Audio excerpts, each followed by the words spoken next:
8వ అధ్యాయము 11వ వాక్యాన్ని మనం చదువుకుందాం. యెహోవా నిన్ను నిత్యము నడిపించును,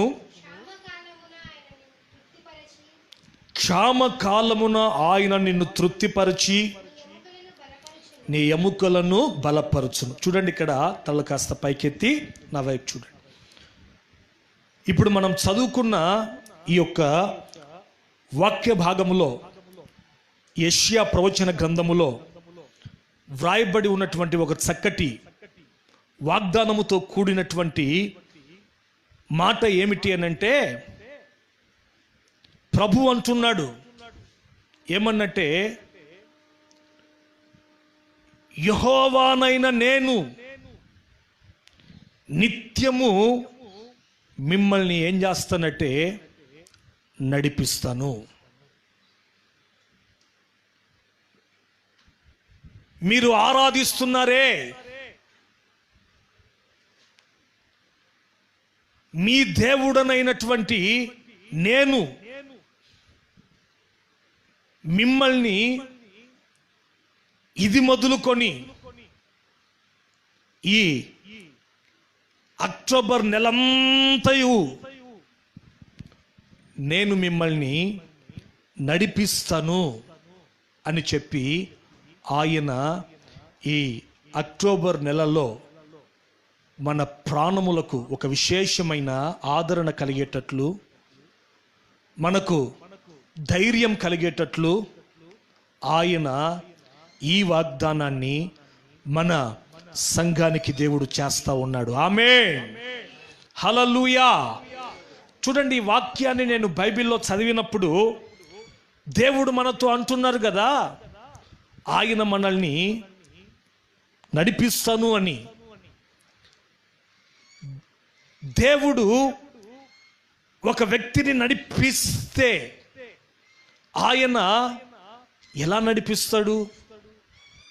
ఒక కుటుంబాన్ని ఆయన నడిపిస్తే ఆయన ఎలా నడిపిస్తాడు అని చెప్పి ఈ కోణంలో నేను ప్రార్థన చేసుకొని దేవుని వాక్యాన్ని నేను ధ్యానించినప్పుడు ఆయన ఎలా ఈ మాసం నడిపించబోతున్నాడో ఒక 3 విషయాల్ని దేవుడు ఆయన వాక్యపు వెలుగులో నుంచి నాతో పంచుకో ఉన్నాడండి. వాటినే ఈ రోజున నేను మీతో పంచుకోవాలని ఆశపడుతున్నా. ఆమేన్, ఆమేన్. చూడండి, ఒకసారి నా ఆత్మీయ తండ్రి దైవజనులైనటువంటి యేసన్న గారు ఆయన 14వ మలైనటువంటి ఆ ప్రాంతములో సేవని ప్రారంభించినటువంటి దినాలండి. ఒక 200 మంది విశ్వాసులు ఆ చుట్టుపక్కల గ్రామాల నుండి అన్న దగ్గరికి వస్తూ ఉండేవారు. ఒక చిన్న పూరి పాకాను వేసుకొని ఆయన పరిచర్యను ప్రారంభించారు. ఆ మందిరం దగ్గరలోనే ఒక ఇల్లు ఉండేదండి. వారు ఎవరు అని అంటే విగ్రహారాధికులు. ప్రార్థనకైతే రారు, కానీ యేసన్న గారు అంటే వారికి మంచి అభిమానం అన్నమాట. మందిరం ప్రక్కనే ఇల్లు కాబట్టి మనం కూడా మన ఇంటి ప్రక్కన వాళ్ళని అప్పుడప్పుడు పలకరిస్తుంటాం కదా. ఏమండి, భోంచేశారా, ఎక్కడికి వెళ్తున్నారు అన్నట్లు అన్న కూడా వాళ్ళని పలకరిస్తుండేవాడట. వారు కూడా అన్నతో విగ్రహారాధికులు అయినప్పటికీ ఎంతో చక్కగా మాట్లాడుతుండేవారట. అయితే ఒక రోజున ఆ ఇంటికి తాళం వేయడం గమనించడం. అది ఇంచుమించు ఒక 15 రోజులండి. ఎన్ని రోజులు? 15 రోజులు. మామూలుగా ఎప్పుడు సర్వసాధారణంగా అన్ని రోజులు ఆ ఇంటికి తాళం వేయడం అనేది యేసన్న గారు ఎప్పుడు చూడలేదు. ఆఫ్టర్ 15 days 15 రోజుల తర్వాత మరలా వారు మళ్ళా అన్న కనబడ్డారు. కనబడితే అప్పుడు యేసన్న గారు వారిని అడిగారట. ఏమడిగారటే, ఏంటమ్మా ఎక్కడికన్నా మీ బంధువుల ఇళ్ళకు పెళ్ళింటికి పేరంటానికి ఏమైనా వెళ్ళారా ఏంటి, అసలు ఇంచుమించు 15 రోజులైంది మీరు కనబడలేదు అని పలకరిస్తే ఆమె స్టార్ట్ చేయడము ఎలా స్టార్ట్ చేసిందంటే, వెళ్ళాంలేండి అన్నారంట. ఏంటమ్మా అంత నీరసంగా వెళ్ళాంలేండి అని అంటున్నారు, ఏంటి ఎక్కడికి వెళ్ళాము అని అంటే, మా ఇంట్లో ఉన్నాడు కదండి ఒకడు సచ్చినోడు, ఎవరిని, భర్తని. ఏంటమ్మా కట్టుకున్న భర్తను పట్టుకొని అలా మాట్లాడుతున్నావంటే, ఏం చెప్పమంటారు పాస్టర్ గారు మీకు, ఆయన ఆర్టీసీలో పనిచేస్తారు. ఆర్టీసీలో 4 సంవత్సరాలకు ఒకసారి దాంట్లో పనిచేసేటువంటి వారికట ఈ ఆర్టీసీ డిపార్ట్మెంట్ వాళ్ళే 15 రోజులు వాళ్ళు ఎక్కడైనా తిరగవచ్చు. చెన్నై, అలాగనే తిరుపతి, ఇట్లా కొన్ని ప్రాంతాలకి ఎక్కడికైనా తిరగవచ్చు అనమాట. ఫ్రీ టికెట్స్ అంతా కూడా ఆర్టీసీ డిపార్ట్మెంట్ వాళ్ళే ఇస్తారు. కాబట్టి ఈయన ఎలాంటి వాడు అని అంటే ఆమె చెప్తుంది, ఫ్రీగా వస్తే పినాయిల్ తాగే రకం అంట. ఎలాంటి వాడు అంటే ఫ్రీగా వస్తే పినాయిల్ తాగే రకం అంట.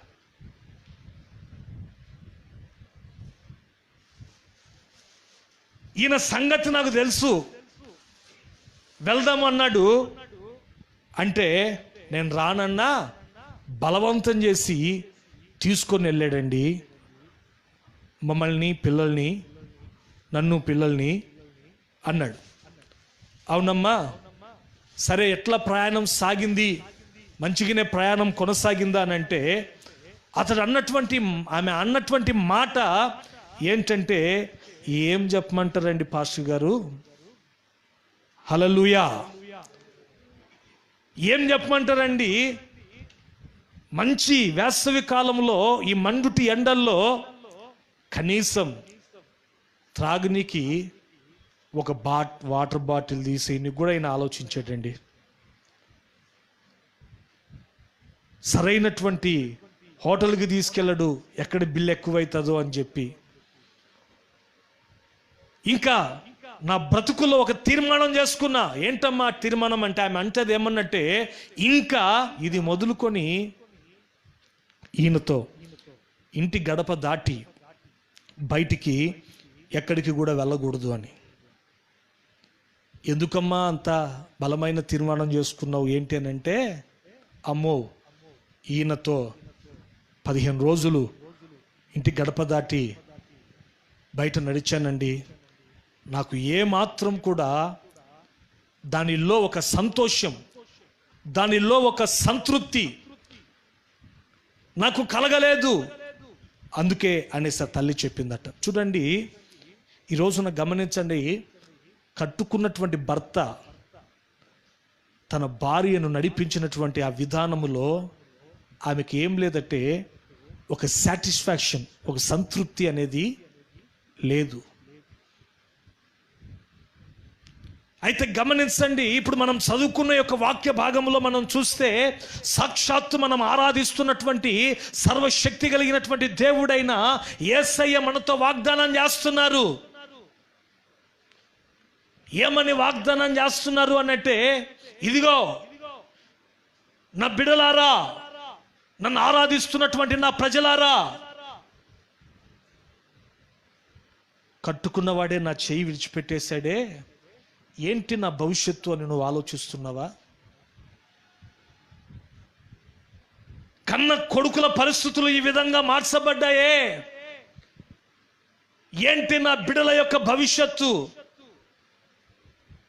రేపు మేము అవసాన కాలంలో కొస్తే, వృద్ధాప్యములో మమ్మల్ని ఎవరు చూసుకుంటారు అని చెప్పి మీలో ధైర్యం చెడిందా? నా తల్లిదండ్రులు నాకంటూ ఏమి ఆస్తి పాస్తులు సంపాదించి పెట్టలేదే. అయ్యో, ఇప్పుడున్న ఈ పరిస్థితులను బట్టి నేను ఎట్లా నా వ్యాపారాలలో నేను ముందుకెళ్ళగలుగుతాను అని చెప్పి ఈ రోజున కలవరాల మధ్యలో, కన్నీళ్ళ మధ్యలో మీరు కాపురం చేస్తున్నారా? మనం ఆరాధిస్తున్నటువంటి దేవుడు ఈ యొక్క అక్టోబర్ నెలలో మీతో ఆయన చేస్తున్నటువంటి ఒక చక్కటి వాగ్దానం ఏమిటి అనంటే, యెహోవానైన నేనే మిమ్ములను నడిపిస్తాను. నేనే మీ కుడి చేతిని పట్టుకొని నేనే మిమ్మల్ని నడిపిస్తాను అని చెప్పి ఈ యొక్క అక్టోబర్ మాసములో ఆయన మనతో ఈ వాగ్దానం చేస్తున్నారండి. చెప్పండి గట్టిగా, హల్లెలూయా, హల్లెలూయా, హల్లెలూయా. చూడండి, ఈ రోజున మనము ఆరాధించేటువంటి దేవుడు ఎవరు అనంటే, తనను ఆరాధిస్తున్నటువంటి తన ప్రజలను విడిచిపెట్టేటువంటి దేవుడు కాదు. వారితో కూడా ఉండి వారి కుడి చేతిని పట్టుకొని వారికి ఆలోచన చెప్పి వారిని నడిపించే దేవుడు. ఎవరండి చెప్పండి? ఆయన వారిని నడిపించే దేవుడు. ఎంతవరకు నడిపిస్తాడు ఆయన అని మనం చూస్తే బైబిల్లో మరొక వాక్యాన్ని కూడా చదువుతారు చూడండి. బైబిల్లో చక్కటి మాట అది. కీర్తనల గ్రంథం 48వ కీర్తన 14వ వాక్యం.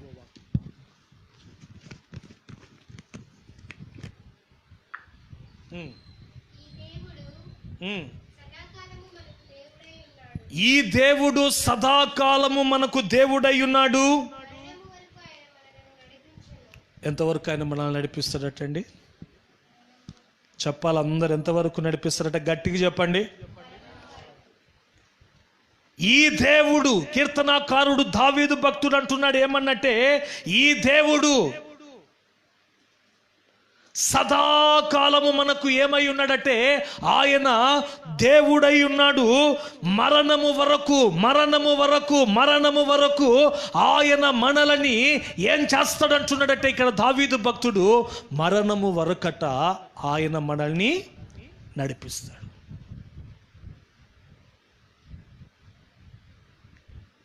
నీవు కట్టుకున్న భార్య నీతో చేసినటువంటి ప్రమాణాల్ని మీరి కొద్ది కాలం నీతో సంసారం చేసి ఆ తర్వాత నిన్ను నడిపించకపోవచ్చు, నిన్ను విడిచిపెట్టవచ్చేమో, కానీ నీ కన్న తల్లిదండ్రులు కొంతవరకు నీకు సహాయకరంగా ఉండి ఒకవేళ నిన్ను మధ్యలోనే నీ చెయ్యి విడిచిపెట్టొచ్చేమో, కానీ ఈ రోజున నేను ప్రకటిస్తున్నటువంటి నజరేయుడైన యేసు ఎవరో తెలుసా? ఈ రోజున మనం ఆరాధిస్తున్నటువంటి సర్వశక్తి కలిగిన యేసయ్య ఎవరో తెలుసా? ఆయన ఎవరు అనంటే, సదాకాలము మనకు దేవుడై ఉన్నాడు. మరణము వరకు మనలని నడిపించే దేవుడట. చూడండి, బైబిల్లో కూడా కొంతమంది భక్తులను ఆయన నడిపించాడండి. బైబిల్లో ద్వితీయోపదేశకాండం చదవండి, 32వ అధ్యాయం, book of Deuteronomy 32 chapter 11th verse, 32వ అధ్యాయం 11వ వాక్యాన్ని చదువుతారు చూడండి. 32:11. పక్షిరాజు తన గూడు రేపి తన పిల్లల పైన అల్లాడుచు రెక్కలు చాపుకొని వాటిని పట్టుకొని తన రెక్కల మీద వాటిని మోయినట్లు యెహోవా వానిని నడిపించెను. నోట్ చేసుకోండి ఆ మాట, యెహోవా మాత్రమే వానిని నడిపించడట. ఎవరిని అనంటే యాకోబుని. 10వ వాక్యం చదవమ్మా. అరణ్య ప్రదేశములోను భీకర ధ్వని గల పాడైన ఎడారిలోను నేను వానిని అంటే యాకోబును నేను కనుగొన్నాను. అతనిని యాకోబుని నేను ఆవరించాను, పరామర్శించాను, తన కనుపాప వలె వానిని నేను కాపాడి, పక్షిరాజు తన గూడు రేపి తన పిల్లల పైన అల్లాడుచు రెక్కలు చాపుకొని వాటిని పట్టుకొని తన రెక్కల మీద వాటిని మోయున్నట్లు యెహోవా వానిని నడిపించెను. యెహోవా మాత్రమే వానిని నడిపించాడట. చూడండి, ఇక్కడ ఒక భక్తుడు మనకు కనపడుతున్నాడు. ఆయన పేరు ఏం పేరు అని అంటే యాకోబు. ఈ యాకోబుని దేవుడు ఎక్కడ కనుగొన్నాడు అని అంటే, ఇందాక చదివాం కదండి, భీకర ధ్వని గల ఎడారిలో. భీకర ధ్వని గల ఎడారిలో, అరణ్యములో యాకోబుని దేవుడు కనుగొన్నాడు. దేవుడు యాకోబును చూచినప్పుడు అప్పుడు యాకోబు పరిస్థితి ఎలా ఉందో తెలుసా? ఎంత దారుణంగా ఉంది అని అంటే, తల్లిదండ్రులు చేయి విడిచిపెట్టేశారండి. అన్ననే చూస్తూ ఉంటే, వాడు మూర్ఖుడు ఏశావు, వాడు మా మాట వినడు.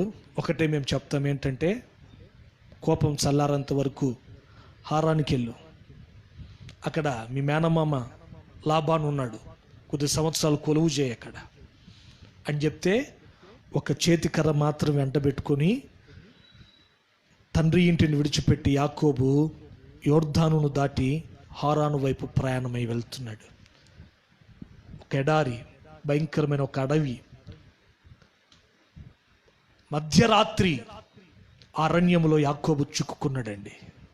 ఏమండి, అడవిలో మనుషులు ఉంటారా? ఆ అడవిలో ఏముంటాయి? క్రూర మృగాలు ఉంటాయి.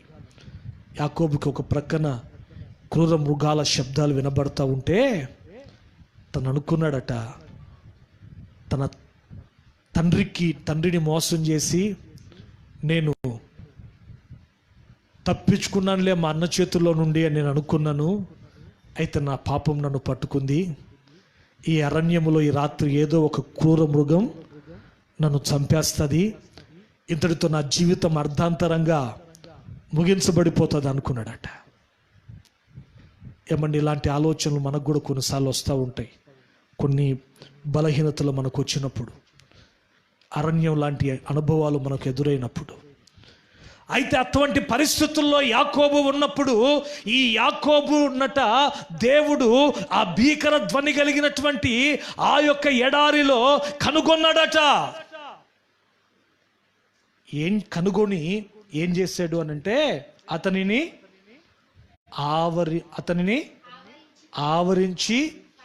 ఆవరించాడట, అతనిని పరామర్శించాడట. అరణ్యములోట ఏ క్రూర మృగాల ద్వారా తనకు ఎటువంటి హాని కలగకుండా తన కనుపాప వలె అతనిని దేవుడు కాపాడడం మాత్రమే కాకుండా అతనిని దేవుడు ఏం చేశాడంటే నడిపించాడట. అక్కడ ఉన్న మాట యెహోవా నడిపించెను. ఆమేన్, హల్లెలూయా. చూడండి, యాకోబుని కనుగొని అరణ్యములో యాకోబుని ఆవరించి నా యేసయ్య, యాకోబుని పరామర్శించిన యేసయ్య, పక్షిరాజు తన పిల్లల్ని ఏ విధంగా తన రెక్కల మీద అయితే మోసినట్లు అలాగున యాకోబుని మోసిన యేసయ్య, ఈ ఆరాధనకి వచ్చినటువంటి మిమ్మల్ని కూడా ఆయన ఇది మొదలుకొని మిమ్మల్ని ఆవరించబోతున్నాడు. ఆమేన్ చెప్పండి. మిమ్మల్ని పరామర్శించబోతున్నాడు, మిమ్మల్ని కనుపాప వలె కాపాడబో.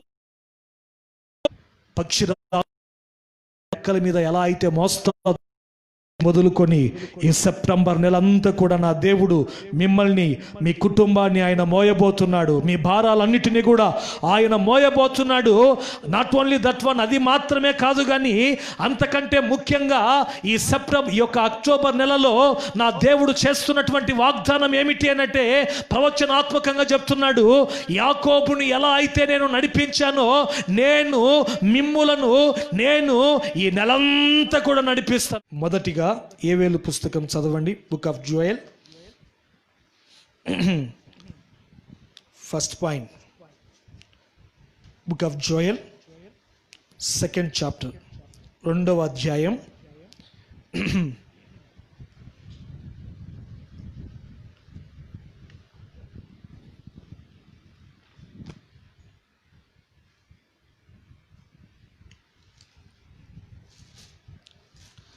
26 చదువుతారు చూడండి. 2:26 అమ్మా, 2:25.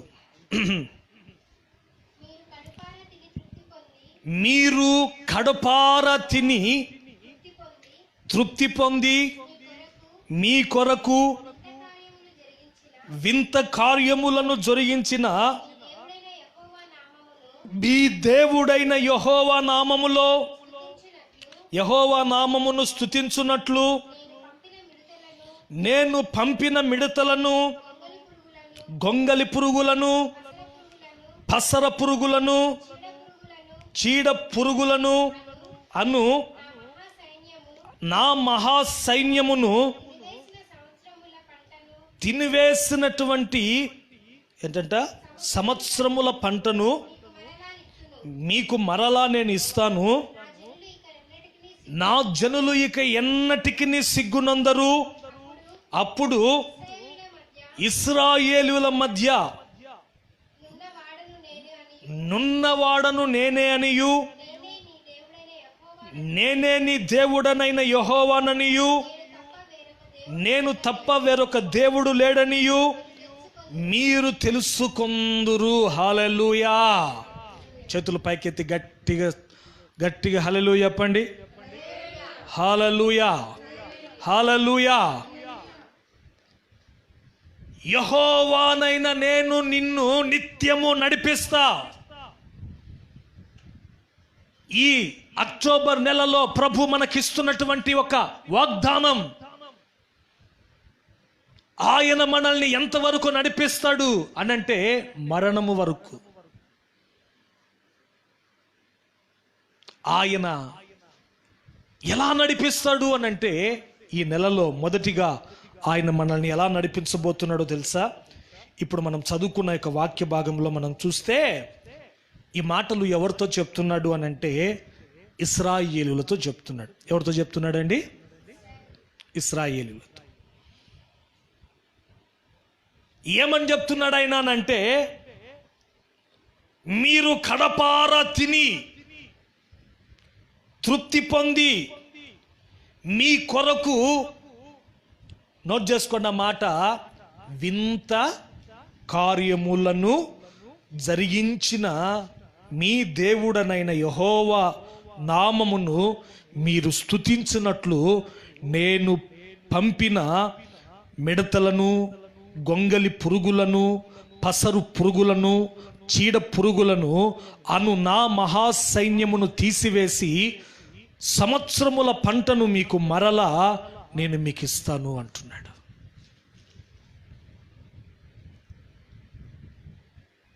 దాన్ని బట్టి ఇదిగో అన్యజనులు ఏమనుకుంటారో తెలుసా? ఇశ్రాయేలులతో దేవుడు ఉన్నారని, వారిని దేవుడు నడిపిస్తున్నాడని, ఆయన జనులను ఆయన ఎప్పుడు కూడా సిగ్గుపడనీయడని తెలుసుకున్నట్లు ఇదిగో వింత కార్యములను నేను మీ కుటుంబాలలో జరిగించబోతున్నాను అంటున్నాడు. హల్లెలూయా, హల్లెలూయా. చూడనప్పుడు ఇశ్రాయేలుల పరిస్థితులు ఏ విధంగా ఉన్నాయి, వారి యొక్క జీవిత మనుగడ ఎలా కొనసాగించబడుతుంది, వారు ఎలాంటి మార్గాల గుండా నడిపించబడుతున్నారు అని మనం చూస్తే, ఆ ఇశ్రాయేలు యొక్క దేశం యొక్క ఆ పరిస్థితులను మనం చదివితే అదే యోవేలు పుస్తకంలో మీరు చదవండి. అదే యోవేలు పుస్తకం 1వ అధ్యాయం 9వ వాక్యం. బాగా నోట్, ఆ మాటలు వినండి. నైవేద్యమును పానార్పణమును యెహోవా మందిరములోకి రాకుండా నిలిచిపోయెను. యెహోవాకు పరిచర్య చేయు యాజకులు ఏం చేస్తున్నారటే అంగలారుస్తున్నారట. బాగా వినాలి దేవుని మాటలు. చూడండి, ఇదిగో ఇదిగో ఇదిగో అన్యజనులు ఇశ్రాయేలుల మధ్యలో దేవుడు ఉన్నాడని, వారిని ఆయన నడిపిస్తున్నాడని వారు ఒప్పుకునేటట్లు నేను మిమ్మల్ని నడిపిస్తా. ఎలా అంటే వింత కార్యములు చేసి అంటున్నాడు ప్రభు.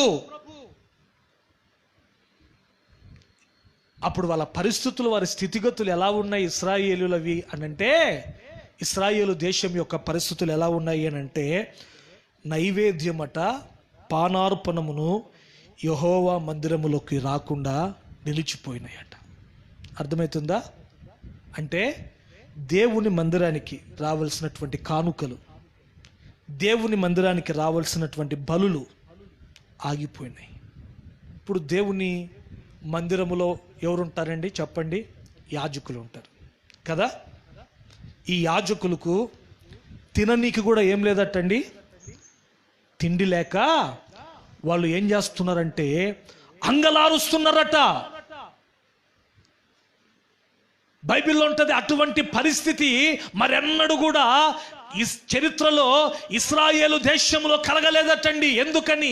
దేవుని మందిరములోకి రావాల్సినటువంటి ఆ యొక్క పానార్పణములు, నైవేద్యములు నిలిచిపోయాయి. దేవుని మందిరములో ఉన్న యాజకులు అంగలార్చుటకు గల కారణం ఏమిటి అనంటే, ఆ మొదటి అధ్యాయంలోనే మీరు 4వ వాక్యంలో మీరు గమనిస్తే చదువుతారు చూడండి. బాగా వినాల. ఈ సందేశాలు చాలా విలువైన సందేశాలు. గొంగలి పురుగులు విడిచిన దానిని మిడతలు తినివేసి ఉన్నవి, మిడతలు విడిచిన దానిని పసరు పురుగులు తినివేసి ఉన్నవి, పసర పురుగులు విడిచిన దానిని చీడ పురుగులు తినివేసి ఉన్నవి. మత్తులారా మేలుకొని కన్నీరు విరుడి, ద్రాక్షారస పానము చేయువారులారా రోదనము చేయుడి. కొత్త ద్రాక్షారసము మీ రోటికి రాకుండా నాశనమయ్యను. చూడండి, ఎందుకు దేవుని మందిరానికి రాకుండా నైవేద్యము పానార్పణలు నిలిచిపోయాయి. దేవుని మందిరములో ఉన్న యాజకులకు ఆహారము లేక అంగలారుస్తున్నారు. ఈ దుస్థితి ఇశ్రాయేలు దేశానికి, ఇశ్రాయేలుల ప్రజలకి కలగడానికి గల ప్రబలమైనటువంటి కారణం ఏమిటి అనంటే, ఇశ్రాయేలులట ఎవరిని మరిచారు అనంటే దేవుణ్ణి మర్చిపోయారట. ఐగుప్తు దేశంలో నుండి వారిని విమోచించి, కష్టకాలంలో నుండి వారిని విమోచించి, మిక్కిలి మంచి దేశమైన కనాను దేశానికి నడిపించినటువంటి దేవుణ్ణి మర్చిపోయారటండి. చూడండి, ఈ రోజున కూడా కొంతమందిని మనం గమనిస్తే ఇలాంటి ప్రజల్ని మనం చూస్తూ ఉంటాం. ఒకప్పుడు ఎన్నో కష్టాలు పడి ఉంటారు. కష్టం ఉన్నప్పుడు, బాధ ఉన్నప్పుడు, దేవా నాయన స్తోత్రం తండ్రి, లేవనెత్తు నాయన, జ్ఞాపకం చేసుకో ప్రభు అని ప్రార్థన చేసుకుంటారు. దేవుడు కాస్త జాలిపడి కనికరించి ఆ ఊబిలో నుండి దేవుడు లేవనెత్తి ఒక మంచి స్థితిని ఇచ్చారనుకోండి, ఆ తర్వాత మరలా దేవుడు వారికి గుర్తురాడు.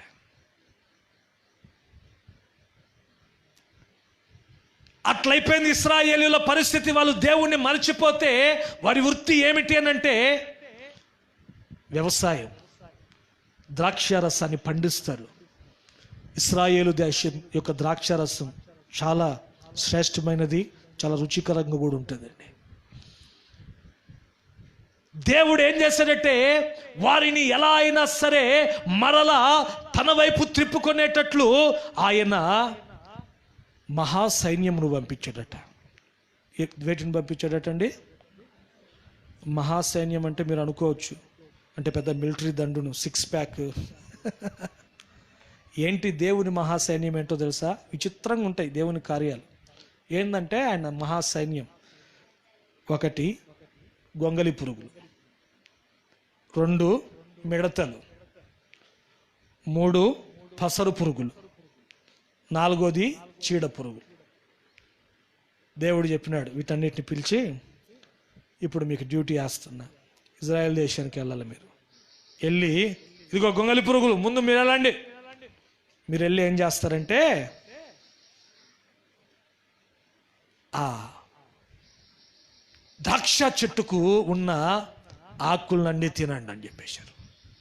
ఆకులు తిన్నాయి. ఈ గొంగలి పురుగులు తినేసి వచ్చేసేయండి. గొంగలి పురుగు విడిచిన దాన్ని మిడతలు తినేసాయట.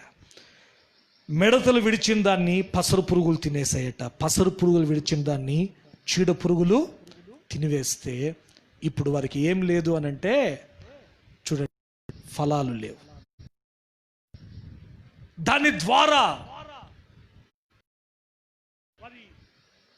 పంట నష్టం కలుగుట ద్వారా ఆ దేశం మీదకి కరువు, భయంకరమైనటువంటి క్షామం అనేది ఇశ్రాయేలు దేశానికి అలుముకుంది. మధ్యలో దైవ ఏవేలు ప్రవక్త వారి మధ్యలో నిలువబడి ఆయన అంటున్నాడు, ఏమంటున్నాడంటే, ఓ ఇశ్రాయేలులారా, మీరు ఏం చేస్తారంటే ఇకనైనా మేలుకొని కన్నీరు విడవండి. స్తోత్రం చెప్పండి, హల్లెలూయా. ఇకనైనా దేవుని మందిరానికి అర్పణమును నైవేద్యమును నిలిచిపోయే దేవుని మందిరం ఎప్పుడు కూడా సర్వ సమృద్ధితో నింపబడాలి. యాజకులు కూడా ఆహారము లేక అంగలారుస్తున్నారు. మీ కుటుంబాల్లో కూడా తిననీకి పట్టడం అన్నము లేక చాలా ఇబ్బందులు పడుతున్నారు. 13వ వాక్యం చదవండి, 2:13. మీ దేవుడైన యెహోవా కరుణా వాత్సల్యము గలవాడును శాంతమూర్తియు అత్యంత కృపగలవాడనయుండి తాను చేయనుద్దేశించిన కీడును చేయక పశ్చాత్తాపపడును గనుక మీ వస్త్రములను గాక మీ చింపుకొనండి. ఆయన తట్టు మీరు తిరగండి.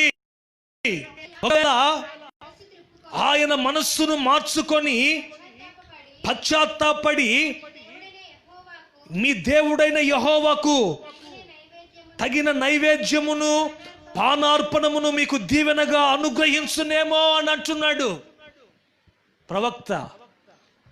మీ వస్త్రములను కాక మీ హృదయాల్ని చింపుకొని ఇకనైనా దేవుని వైపు తిరిగి దేవుని పాదాలను పట్టుకొని, ఈ కష్టం అయ్యా నేను మిమ్మల్ని విడిచిపెట్టినందుకే వచ్చింది నాయనా, మీరు దేవుని వైపు. ఆయన ఎలాంటి దేవుడు అంటే కరుణ వాత్సల్యము గల దేవుడు గనుక. వాత్సల్య, హల్లెలూయా, హల్లెలూయా. ఆయన కరుణ వాత్సల్య. ఆయన ఏం చేస్తాడు? మీకు మిమ్మల్ని పట్టి పీడిస్తున్నటువంటి క్షామాన్ని దేవుడు తొలగించి మీ దేశానికి క్షేమాన్ని ఇస్తాడంటే వారు తమ మనస్సును మార్చుకొని తిరిగితే ఇప్పుడు దేవుడు వారిని చూచి వారితో అంటున్న మాట ఏంటంటే, ఇక నేనేం చేస్తున్నో తెలుసా, ఇశ్రాయేలులారా మీరు నా వైపు తిరిగారు కాబట్టి మీరు కడుపారా తిని తృప్తి పొంది మీ కొరకు వింత కార్యములను జరిగించిన మీ దేవుడైన యెహోవా నామమును స్తుతించున్నట్లు నేను పంపిన మిడతలన్నిటిని తోలివేస్తా. మీరు పోగొట్టుకున్న చేతి పంట ఉందే అది మీకు మరలా నేను ఇస్తాను. దీన్ని బట్టి అన్యజనులు నన్ను గూర్చి ఏమనుకుంటారంటే, మిమ్మల్ని గూర్చి ఏమనుకుంటారంటే, ఇశ్రాయేలుల మధ్యలో దేవుడైన యెహోవా ఉన్నాడని, వారిని ఆయన నడిపిస్తున్నాడని, వారు విని ఆశ్చర్యపడతారు అని ప్రభు వారితో చెప్తున్నట్లుగా మనం చూస్తున్నాం. చూడండి, ఇక్కడ నేను మీకు చెప్పాలనుకుంటున్న మాట ఏంటంటే, ఆయన ఈ నెల మనల్ని నడిపిస్తానని వాగ్దానం చేస్తున్నాడు. ఎలా నడిపిస్తాడు అని అంటే, ప్రభు చెప్తున్న మాట ఏంటో తెలుసా? ఎలా నడిపిస్తాడు అని అంటే, మన నోట ఈ నెలంతా కూడా స్తుతి ఉండేటట్లు, హల్లెలూయా, ఈ నెలంతా కూడా మనం ఆయన్ని స్తుతించేటట్లు, వచ్చినప్పుడు మాత్రమే కాదు, మీ ఇళ్ళల్లో కూడా, హల్లెలూయా, మీ ఇళ్ళల్లో కూడా ఆయనను మీరు స్తుతించేటట్లు ఆయన మనల్ని ఎలా నడిపించబోతున్నాడంటే, వింత కార్యములు మన కుటుంబాలలో చేయబోతున్నాడు. గట్టిగా ఆమేన్ చెప్పండి. ఆమేన్. Lord will lead us wonderfully. ఆయన ఈ నెల, ఈ అక్టోబర్ నెల, ఆయన మన మైటీ గాడ్స్ టెంపుల్ పరిచర్యకి వస్తున్నటువంటి ఈ యొక్క సంఘ విశ్వాసుల్ని, దైవ సేవకుల్ని ఆయన ఎలా నడిపించాలని ఆశపడుతున్నాడంటే, వింత కార్యాలు. ఈ నెలంతా మనం దేవుని స్తుతించేటట్లు, ఈ నెలంతా మనం ప్రభుని మనసారా ఆరాధించేటట్లు ఆయన వింత కార్యములను జరిగించి ఈ నెల మనల్ని నడిపించబోతున్నాడు. ఆమేన్. మన దేవుడు ఎవరో తెలుసా? వింత కార్యాలు చేసే దేవుడు. ఎవరండి? చెప్పండి, ఎవరు ఆయన? వింత కార్యాలు చేసే దేవుడు. మళ్ళీ ఎప్పుడు చేస్తాడండి వింత కార్యాలు అంటే? దేవుని వైపు తిరగకాల. దేవుని వైపు తిరగకుండా నీకు ఉద్యోగం రమ్మని రాదు. నువ్వు దేవుణ్ణి ప్రేమించకుండా, దేవుని సన్నిధి అంటే అంత నిర్లక్ష్యంగా, ఆదివారం ఆరాధన 10 కంటే తీరిగ్గా 11 వస్తే ఏమండి, దేవుని వైపు నువ్వు పూర్తిగా తిరగాల. వాళ్ళు ఏం చేశారు? తిరిగారు. తిరిగితే అప్పుడు చెప్తున్నాడు ప్రభు ఏమనంటే, మీరు నన్ను స్తుతించేటట్లు నేను మిమ్మల్ని నడిపించబోతున్నాను మీ మధ్యలో ఉండి. ఎలా అనంటే, వింత కార్యములు మీ కుటుంబాల్లో నేను చేస్తాను అని. చూడండి, ఆయన వింత కార్యాలు చేసే దేవుడు అండి. బైబిల్లో మీరు గమనించండి. మీకా పత్రిక 7వ అధ్యాయం, మీకా పుస్తకం 7వ అధ్యాయం 14వ వాక్యం చదువుతారు. చూడండి, మీకా 7:14 తీసారా? 7:14. నీ చేతి కర్రను తీసుకొని నీ జనులను కర్మేలునకు చేరిన అడవిలో ప్రత్యేకముగా నివసించు నీ స్వాస్యపు వారిని మేపుము. భాషానులోను గిలాదులోను వారు పూర్వకాలమున మేసినట్లు మేయుదురు. ఐగుప్తు దేశములో నుండి నీవు వచ్చినప్పుడు జరిగినట్లుగా నేను జనులకు అద్భుతములను కనపరుస్తానంటున్నాడు దేవుడు. చేతులెత్తి గట్టిగా హల్లెలూయా చెప్పండి. హల్లెలూయా. కొన్ని సంఘాలకు వెళ్తే కథలు చెప్తారండి. జక్కయ్య కథ, ఇంకా దావీదు కథ, దావీదు ఎట్ట పాపంలో పడ్డాడు, యేసేపు ఎట్లా శోధింపబడ్డాడు. ఇక్కడికి వస్తే మీకు మాత్రం నేను ఉన్నతమైన ఉపదేశాలను మీకు ఇవ్వాలన్న ఆశ. హల్లెలూయా, హల్లెలూయా, హల్లెలూయా, హల్లెలూయా. బైబిల్లో ఉన్న లోతైన మర్మాలు, సత్యాల్ని మీకు నేను బయలుపరచాలని ఆశపడతా. దాన్ని మీరు నేర్చుకోవాలి, చక్కగా వాటిని మీరు అనుభవించాలని అన్నదే మా యొక్క దాహం. ఇక్కడ ఒక ప్రవక్త ప్రార్థన చేస్తున్నాడు. ఆయన పేరు ఏం పేరంటే మీకా. ఏం పేరండి? మీకా. ఏమని ప్రార్థన చేస్తున్నాడంటే, అయ్యా నీ చేతికర్ర తీసుకొని నీ జనులను కర్మేలునకు చేరిన అడవిలో ప్రత్యేకముగా నీ స్వాస్యపు వారిని నీవు మేపు అని ప్రార్థన చేస్తున్నాడు ఇశ్రాయేలీయులను గూర్చి. ఈ ప్రవక్త ఎవరిని అడుగుతున్నాడంటే దేవుణ్ణి, ఇశ్రాయేలీయుల పక్షాన. ఇప్పుడు నేను ఎట్లా మీ పక్షాన దేవుణ్ణి అడుగుతాను? మీ ఇంటికి వచ్చి మీకనే ఈ ప్రవక్త దేవుణ్ణి అడుగుతున్నాడు ఇశ్రాయేలీయుల పక్షాన నుండి. ఏమని అడుగుతున్నాడంటే, నీ జనులైన ఈ ఇశ్రాయేలీయులను నీవు ఎక్కడంటే అక్కడ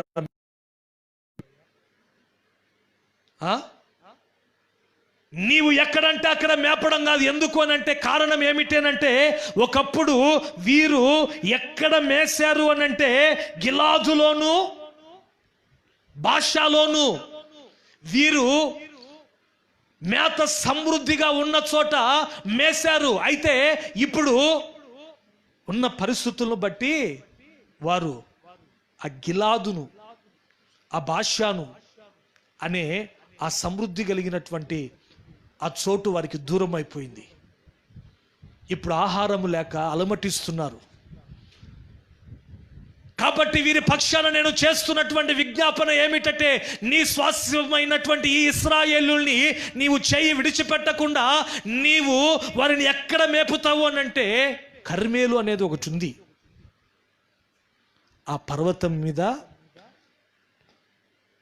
వీరి మందలకు మేత సమృద్ధిగా దొరుకుతుంది కాబట్టి, అది శ్రేష్టమైనది కాబట్టి అక్కడ మేపమని విజ్ఞాపన చేస్తున్నాడు దైవజనుడు. అయితే ప్రభు అంటున్న మాట ఏంటో తెలుసా వారితో?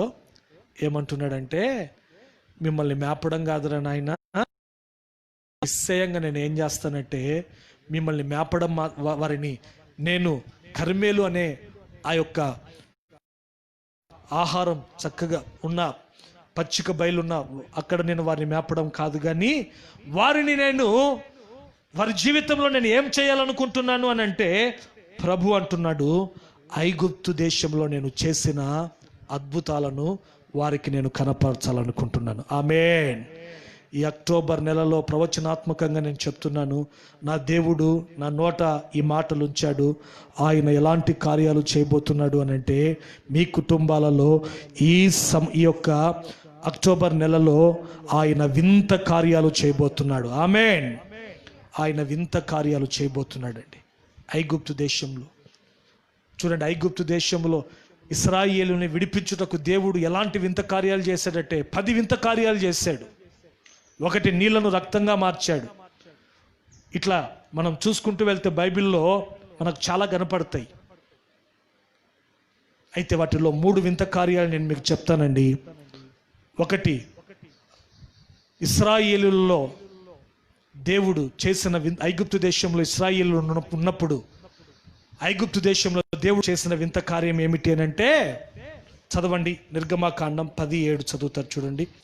నిర్గమకాండం 17.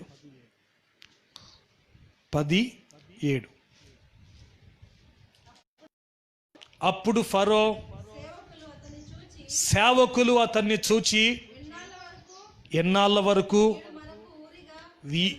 వీడు మనకు ఉరిగా ఉండును,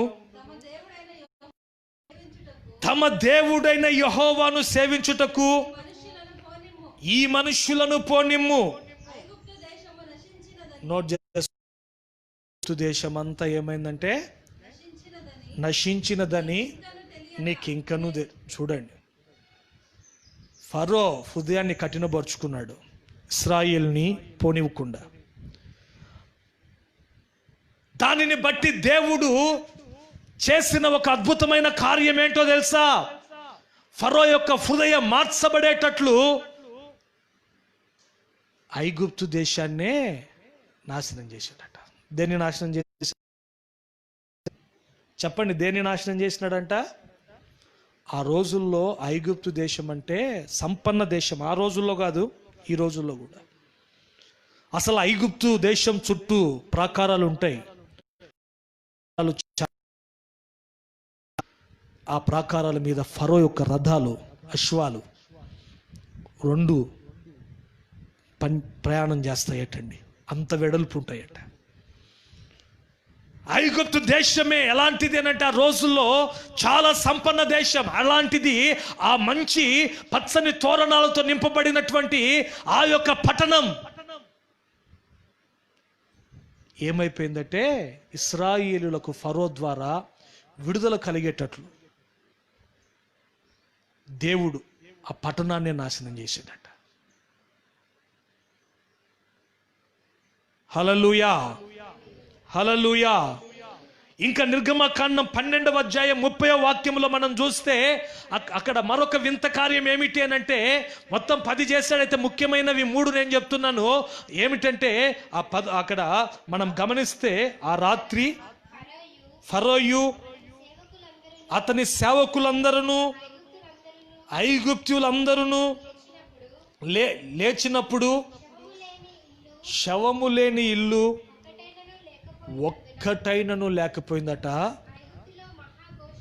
మహాఘోష పుట్టిందట. చూడండి, దేశాన్ని నాశనం చేసిన ఫరో విడుదల ఇవ్వల ఇశ్రాయేలులకు. తర్వాత దేవుడు ఏం చేశాడు? మరొక వింత కార్యం ఏమిటి అనంటే, ఇశ్రాయేలుల బ్రతుకుల్లో ఆయన చేసిన వింత కార్యం ఏమిటో తెలుసు? ఐగుప్తు దేశంలో ఐగుప్తుల మొదటి సంతానం, జంతువుల్లో కానివ్వండి మనుషుల్లో కానివ్వండి, దేవుడు హతం చేశాడు. ఉదయాన్నే లేచినప్పుడు అక్కడ ప్రతి శవము లేనటువంటి ఇల్లంటూ ఒక్కటి కూడా లేదట. సింహాసనం పరిపాలించే రాజు ఇంటిలో తొలి కుమారుడు చనిపోయాడు. అలాగనే సామాన్యుని ఐగుప్తుని ఇంట్లో ప్రతి ఒక్కరింట్లో ప్రథమ కుమారుడు చనిపోయినట్లుగా మనం చూస్తున్నాం. ఇంకా మనం బైబిల్లో మనం చదువుకుంటూ వెళ్తే 20 నిర్గమకాండం 12:35 చదువుతారు చూడండి. 12:35 అది ఇశ్రాయేలులు మోషే మాట చొప్పున చేసి ఐగుప్తీయుల యొద్ద వెండి నగలను బంగారు నగులను వస్త్రములను అడిగి తీసుకున్నారట. చూడండి, 3వ అద్భుతం ఏమిటి, వింత కార్యం ఏమిటి అంటే, 40 సంవత్సరాలు ఇశ్రాయేలులు ఐగుప్తు దేశములో బానిసలుగా ఉన్నారు.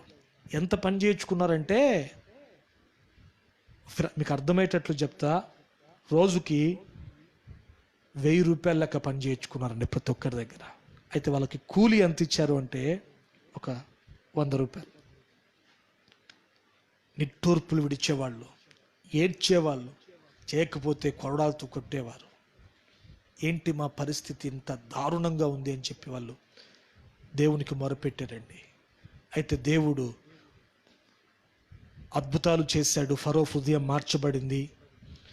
ఈ వింత కార్యాలు జరిగిన తర్వాత, వారికి విడుదల వచ్చిన తర్వాత దేవుడు చెప్తున్న మాట ఏంటో తెలుసా? మీరు పడిన కష్టము వ్యర్థమైపోకూడదు. కాబట్టి ఇశ్రాయేలులారా, నేను చెప్తున్నా, ఫరో ఇండ్లలోకి జొరబడండి. స్తోత్రం చెప్పండి గట్టిగా, హల్లెలూయా. మీకు దొరికిన వెండి బంగారం అంతా లాక్కోండి అని చెప్పి వారికి దేవుడు ఏమిచ్చాడంటే ఆస్తినిచ్చాడు. ఏమిచ్చాడండి? ఆస్తినిచ్చాడండి. వాళ్ళు విడుదల ఇచ్చిన ఒకవేళ వాళ్ళ హృదయంలో బాధ ఉండేదేమో. ఏంటి ఆ బాధ అంటే, మేము ఇంత కష్టపడ్డాం, మళ్ళీ ఉట్టి చేతులతో మా దేశానికి మేము వెళ్ళాల్సింది వస్తుంది. ఇప్పుడు మీరు వచ్చారు ప్రార్థనకి, ఉట్టి చేతులతో మీరు ప్రార్థన నుంచి వెళ్ళాలని ఆశపడతారా? ఏమని ఆశపడతారు? ఆశీర్వాదాలు పొందుకొని, దేవుని దీవెనలు పొందుకొని, దేవుని సమాధానాన్ని పొందుకొని, స్వస్థతను పొందుకొని పోవాలనుకుంటారు కదా. అనుకుంటారని చెప్పి దేవుడు వారిని ఏం చేశాడంటే తన ప్రజల్ని విడిచిపెట్టలేదు. వారు పడిన కష్టానికి తగినటువంటి ప్రతిఫలం, జీతం, వారికి ఆస్తినిచ్చి వారిని సంతోషంతో కనానుగు తీసుకుని వెళ్ళాడండి. ఆమేన్, హల్లెలూయా. చూడండి, ప్రభు చెప్తున్నాడు, ఈ యొక్క అక్టోబర్ నెలలో ఐగుప్తు దేశములో జరిగిన వింత కార్యాలు, అద్భుత కార్యాలను నేను నా ప్రజల మధ్యలో నేను చేయబోతున్నాను. హల్లెలూయా, హల్లెలూయా, హల్లెలూయా. మీరు కడపార తిని తృప్తి పొంది మీ దేవుడైన యెహోవా జరిగించిన వింత కార్యములను బట్టి మీరు స్తుతించేటట్లు, మీరు ఆయనను ఆరాధించేటట్లు నేను నిశ్చయంగా మీ జీవితాలను నేను నడిపించబోతున్నాను. ఎలా అంటే నేను మీ మధ్యలో ఉండి, నేను మీతో కూడా ఉండి వింత కార్యములు చేయబోతున్నాను అంటున్నాడు. హల్లెలూయా, హల్లెలూయా. కాబట్టి మీరు దేవుని యొద్ద నుండి ఏమైతే ఆశిస్తున్నారో అధైర్యపడొద్దండి, అది దేవుడు మీకు ఇస్తాడు. ఆయన వింత కార్యం చేయబోతున్నాడు. మీరు ప్రార్థన చేసుకోండి. ఈ నెలంతా కూడా ప్రభువా, నాయనా యేసయ్యా, ఈ నెల నన్ను నీవు నడిపిస్తానన్నావు. నన్ను మీరు ఎలా నడిపిస్తానని చెప్పావంటే వింత కార్యములు చేసి నడిపిస్తానన్నావు. కాబట్టి అలాంటి వింత కార్యములు నా జీవితంలో, నా కుటుంబంలో అద్భుత కార్యాలు మీరు జరిగించండి నాయన అని విశ్వాసంతో ఈ వాగ్దానాన్ని గట్టిగా పట్టుకొని ప్రార్థన చేయండి. నిశ్చయంగా దేవుడు మీ కుటుంబాలలో ఈ మాసములో ఆయన అద్భుతాలు చేయబోతున్నాడు. హల్లెలూయా, హల్లెలూయా. అయితే ఆయన వింత కార్యాలు చేయాలంటే దేవుని వైపు మీరు తిరగాలి. ఇది ఒక కండిషన్ అన్నమాట. ఏంటండి? కండిషన్. ప్రార్థన చేసుకుందాం. ఈ సమయం అందరు తల వంచండి, ప్రార్థన చేసుకుందాం. అందరు తల వంచండి, ప్రార్థన చేసుకుందాం.